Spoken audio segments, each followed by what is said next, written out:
Hi everyone, welcome to the Figuring Out channel, where we talk and discuss the different questions of life. Today, uh, I wanted to share with you how I know and how I uncover my emotion through journaling. Of course, this is my view. We are here to discuss. I can tell you my view, and you share your view in the comments. I'm not here to preach. But if it helps you, if you see some truth to it, and you can apply it, that's great. So, uh, one of the first steps is to get a notebook that is like this. So, it would have some sort of clips, and you can remove the papers on tact and place them elsewhere. That would prove essential in a later step. The second step is to I lost the page right is to get is to make it a habit. And there are way more knowledgeable people in that area to talk to you about habits and the power of habits. I encourage you to read the Atomic Habits book or listen to podcasts about it. I guess there are some. Um there are other great books. I guess one called The Power of Habits. I haven't read it. I heard a kind of a summary about it, and I'm not gonna talk much about the power of habits because, as I said, there are way more knowledgeable people in that area, more than me. But I would kind of try to raise your curiosity a bit so you can go and learn about it. If you don't, imagine this. Imagine that you have made a daily habit that improve yourself 1%, just 1%. That would seem small and unnoticeable at first, but multiply that by, I don't know, let's say you have stick to that habit for a year. That would be 1% times 365 days. You would have improved yourself that much. So there are no doubts about the power of habits and what they can do to change your life. So go learn about it. Try to stick to some habit types. Try to make some that would prove useful to you and to your situation. See, I'm trying to make uploading to this channel a habit. I guess I haven't got past 10 views yet, but imagine I upload 50 videos, 100, 150. I would guess that number would go up eventually. Or if not, I would have learned that the way that I'm doing the approach to the videos are not good. And I know that I could improve a lot. For example, buying a phone holder, since I'm doing the videos in the car. But I did not do that yet. Enough babbling about that topic. The second step is to, before starting to journal and tell yourself, okay, what I'm feeling right now, what are the emotions that are coming, where do they come from, is to try to sit in a moment of silence with no thoughts. Just kind of wash out all the thoughts, all the emotions, all the things that you are thinking, and the hundred of topics that are and thoughts that are coming and going through your mind. Just try to reach a moment of peace, calmness. Try to get to the moment where you are observing these thoughts. They would make it so much clearer when you try to write them, because you are not living in them and you are stressed and anxiety, you are stressing over them. It's like when a friend comes to you with a problem and you listen from outside, analyze it, and give them a good advice. So I would encourage you to do that. The third step is just to write them down as is.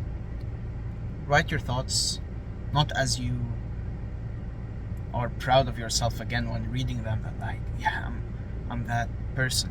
Just write them as they are. Be truthful, be honest with yourself. Don't try to get it to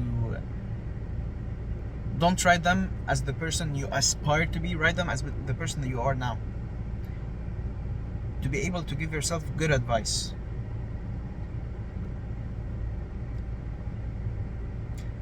Another step or another way that have helped me a lot while journaling is to ask myself questions. So instead of just writing a paragraph or writing the emotions as is, or what I'm thinking and feeling, which can prove essential in lots of topics and lots of scenarios, but in other scenarios where I'm not really, I didn't pinpoint the problem yet, I would ask myself questions. For example, okay, you're scared of the presentation that's coming up tomorrow.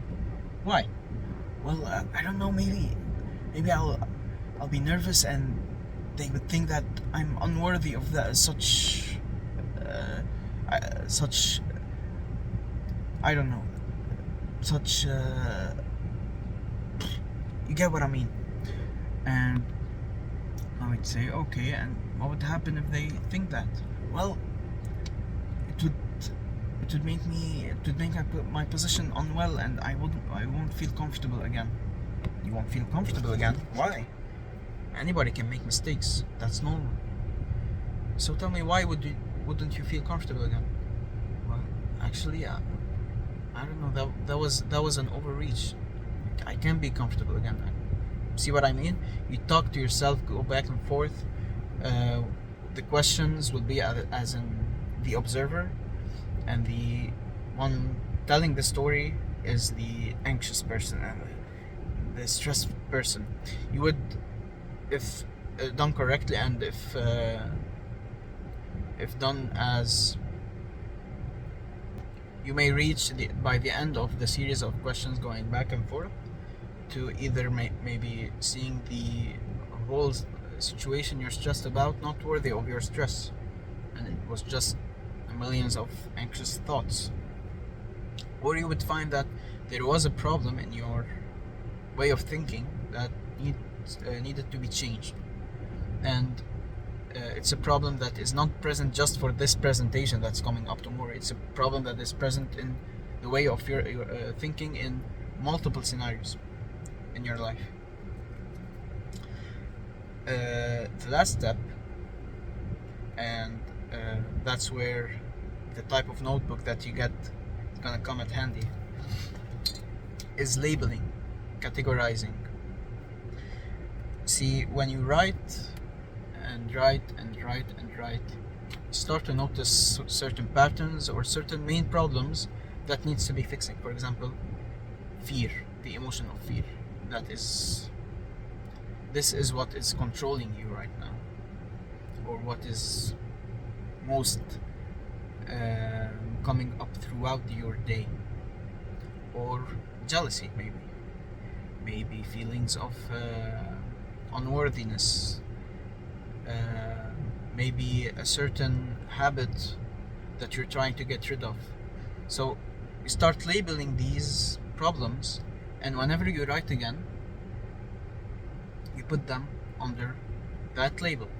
So you make certain catalogs in your notebook so that you kind of know, okay, I have these 4 problems inside of me right now, and these what I should be focusing on.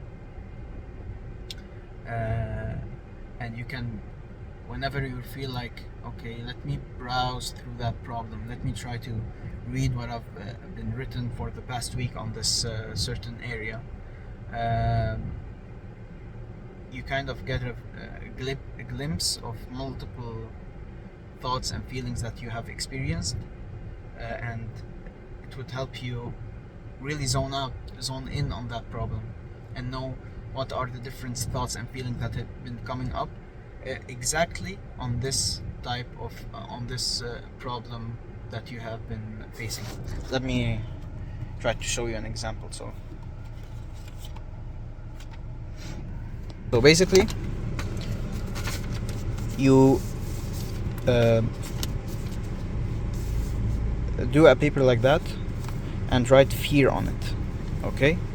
And what you would do next is that you read up and gather all the papers and all the thoughts that you wrote on fear, and you would just trying to do this one-handed. Wait.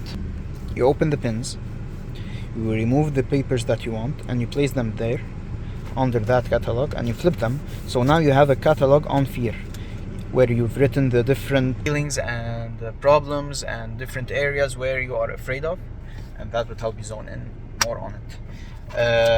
The 4-step, if you want to summarize again, or 5-step, buy a notebook like that. And that's not a step, that's maybe something that you do first. Step 1, make it a habit. Step 2, sit in a moment of silence and try to be an observer. Step 3, write your thoughts as is. Step 4, label your thoughts and emotions. That would be all. I hope that it would be proven useful for you, and yeah, let me know what you think.